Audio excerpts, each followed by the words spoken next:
Welcome back to Live Security's Malware Analysis Botnets series. I'm Corey Knockreiner.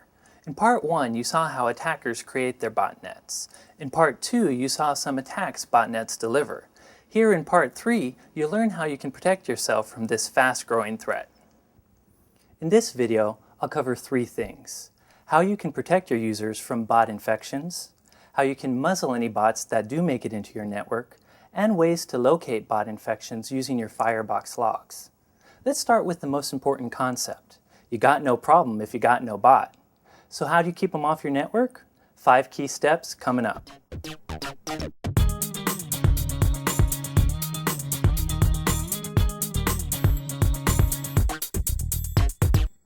A bot client is pretty much just a fancy Trojan. All the techniques you use to defend against Trojans work as well for preventing bot infections. That doesn't mean botnet defense is super easy. Botnet herders leverage every nasty trick in their arsenal trying to sneak their clients onto your computers. To protect yourself from all avenues of attack, you need to be on your game defensively. You remember our fictional bot master Spike. Let's review some of his attacks to figure out what defenses we need. Last episode, Spike launched a massive scan that infected new victims by automatically exploiting known vulnerabilities. 2 layers of defense can protect you from these mass scans. Install a firewall. WatchGuard's fireboxes protect you from most botnet scans by default. Many of the vulnerabilities that bots look for exploit ports that sane administrators almost never allow through their firewall. For instance, Spike's mass scan relied heavily on Windows networking ports, such as 135, 138, and 445. By default, your Firebox blocks these ports from external attackers, thus preventing this kind of scan from reaching your network.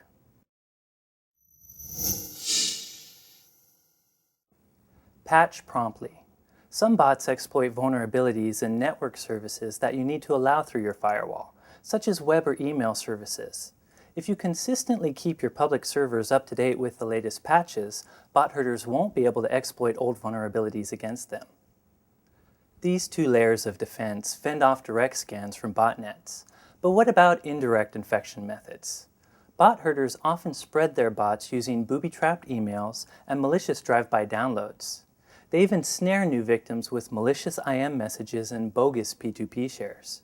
Here's how to defend against these indirect infection vectors.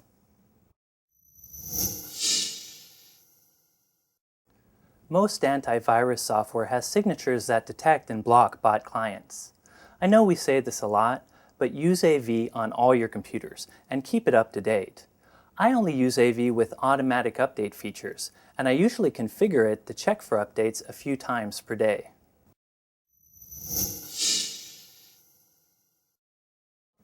If your firewall is a WatchGuard Firebox X Edge, Core, or Peak, use the proxies to filter content and stop bots. By default, your Firebox's HTTP and SMTP proxies can prevent your users from downloading executable files via email or the web.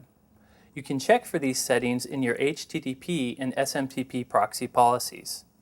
If there's an executable file type you want to block, you can add it to these settings. This feature alone prevents many web and email-based bots from making it onto your network. Furthermore, if you've purchased our optional Gateway antivirus, its signatures can detect and strip many bot-infected files at your gateway.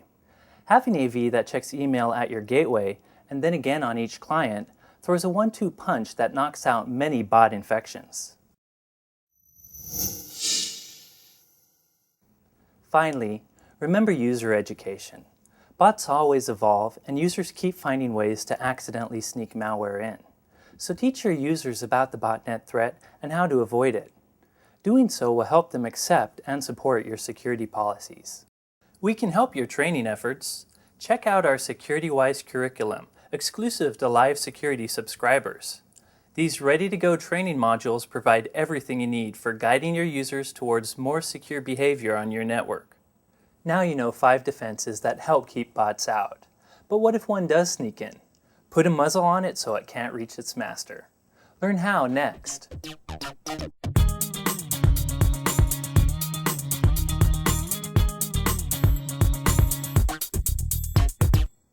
Without its master, a bot is just a worthless process idling on your PC. If you can prevent bots from reaching their CNC channel, you can significantly decrease the damage they cause. Guess what? Your Firebox can do just that if you configure it to egress filter. Egress filtering means controlling traffic that leaves your network. When you prevent your users and network devices from making certain kinds of outgoing network connections, that's egress filtering. By default, your Firebox allows all outgoing traffic. To egress filter, you must delete the outgoing policy and configure your Firebox to allow only specific network services. For instance, you might only want your users to access the web, email, and file transfer servers. So you'd add outgoing HTTP, POP3, FTP, and DNS policies to your Firebox.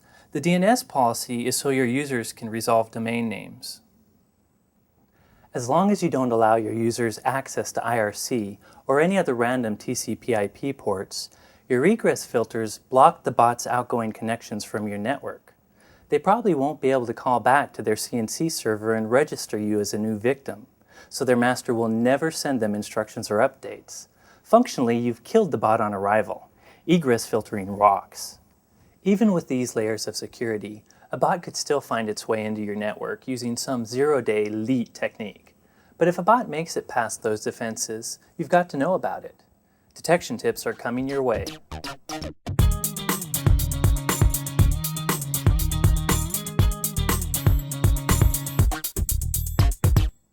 Once they get into your network, bots can use rootkit technology to burrow deep into your computer's file system. That makes finding them extremely difficult using traditional techniques. Bots can hide, but they can't hide their network traffic. When bots send spam, perform mass scans for new victims, or launch DDoS attacks, they generate traffic patterns you can easily pick out from normal network activity. But you need a feel for what your normal network traffic looks like, so you must monitor your network traffic regularly. You can monitor network traffic using many tools, such as packet sniffers, intrusion detection systems, and even your Firebox. Let's look at how your Firebox's logs can help you pinpoint bot activity. Spike will replay the 3 attacks while we watch the Firebox logs, starting with a mass scan. When launching a mass scan, Spike's bots make hundreds of connections to random IP addresses on ports such as 135 and 445. If you see one of your IPs making hundreds of abnormal connections to a range of random IP addresses, you might have a bot on your network. Look for IPs trying to connect to ports you rarely see your computers accessing on the internet. This traffic will appear unusual compared to your normal network traffic. Different bots might attack on different ports than Spike's RX bot, so don't expect this type of attack to always use port 135 and 445. Just look for unusual spikes in traffic that aren't typical for your network. You can easily spot spamming bots using your Firebox logs. If you've paid attention to normal network traffic, you've probably noticed primarily one computer, your SMTP server, making TCP port 25 connections. If you suddenly see another computer making hundreds of SMTP connections, it's probably spamming and could be a bot. Finally, you can detect Spike's SYN flood attack using your Firebox logs. Here's what a SYN flood looks like to your Firebox. As you can see, one of your internal IPs is sending hundreds of SYN packets to a single external IP. Seeing this flood of SYN requests should tip you off to a problem right away, but your Firebox goes a step further. It detects some DOS attacks and displays this message when one happens. However, Spike could also choose to spoof his SYN flood attack. This means he tells his bot to launch the attack using fake source IP addresses. In this case, you won't see the flood coming from just one IP address. However, even spoof SYN floods are easy to detect using the Firebox logs. If a zombied computer on your network is SYN flooding using spoofed IP addresses, your Firebox will detect the spoofing, drop the packet, and display this log message. So if you see a bunch of seemingly random IPs sending hundreds of SYN packets to an external computer, you know one of your computers has launched a spoof SYN flood attack. Once you learn how to spot abnormal traffic patterns using your Firebox's logs, you'll quickly identify potential attacks launched by bots hiding in your network. The logs can then help you track down the offending zombie computer by its IP or MAC address. Once you've identified the infected machine, remove it from your network and disinfect it. The Firebox offers some great tools that help you identify unusual network traffic patterns. However, there are many other tools that can help you analyze traffic in even more detail.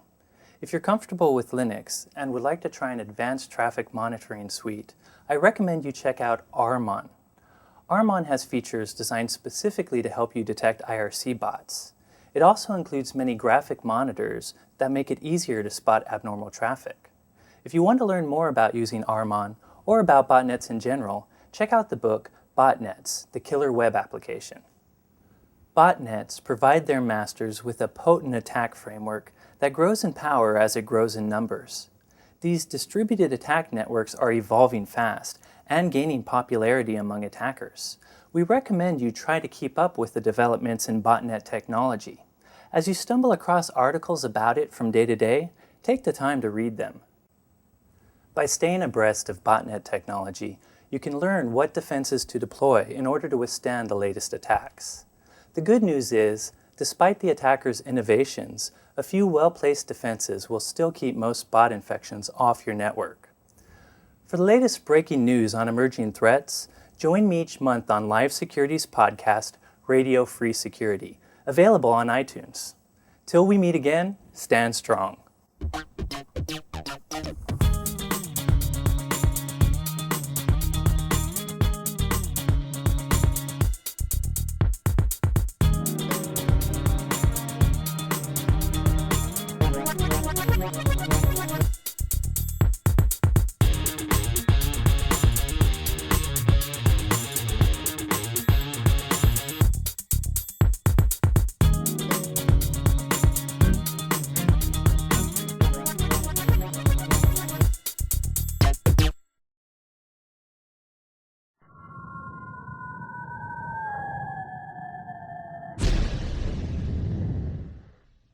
Oh, curse you, watch card.